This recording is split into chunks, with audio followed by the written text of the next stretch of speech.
আসসালামু আলাইকুম ওয়া রাহমাতুল্লাহি ওয়া বারাকাতুহু।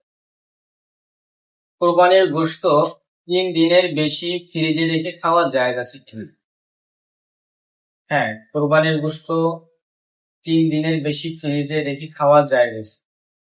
তবে কোরবানির গোশতের বন্টনের মুস্তাহাব পদ্ধতি হলো যে কোরবানির গোশত সমূহকে 3টা ভাগে ভাগ করে একটা অংশ নিজেরা রাখবে, একটা অংশ গরিব, ইয়াতীম, মিসকিন যারা আছে তাদের মাঝে বন্টন করে দিবে, আর এক ভাগ আত্মীয় স্বজনদের মাঝে দেবে।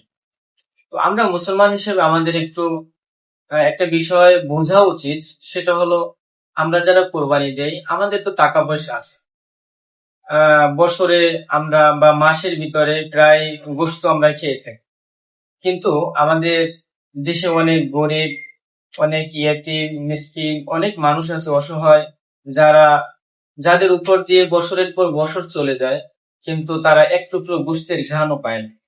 তো এই জন্য আমাদের বিষয়গুলো একটু বোঝা উচিত যে অন্তত পক্ষে একটু কোরবানিতে যেন তারা একটু গোশত পেতে পারে। এজন্য আমাদের এতটা কঠিনও ঠিক না। যারা কোরবানি দেওয়ার পরে সব বস্তুগুলো ফ্রিজের ভিতরে একেবারে ডিপোজিট করে রেখে দেয়, হ্যাঁ এটা শরীয়ত জায়েজ, না জায়েজের কিছু না, কিন্তু একটু আমাদের বিষয়গুলো নিয়ে ভাবা উচিত যে আপনি আমিও যদি গরিব হতাম তাহলে আমাদেরও তো খেতে ইচ্ছে করতো যে হায় বছরে একদিন একটু গোশত খাবো। তো এই জন্য বিষয়গুলো একটু আমাদের ভাবা উচিত। তবে মাসালার ক্ষেত্রে এটাই কথা হলো, বা সঠিক মাসালা হলো এটাই যে কোরবানির গোশত কোরবানিদাতা ইচ্ছা করলে সব গোশত নিজেরা ফ্রিজের ভিতরে রেখে যতদিন ইচ্ছা ততদিন বসে খেতে পারলে এতে শরীয়তে কোনো রকমের বাধা নেই।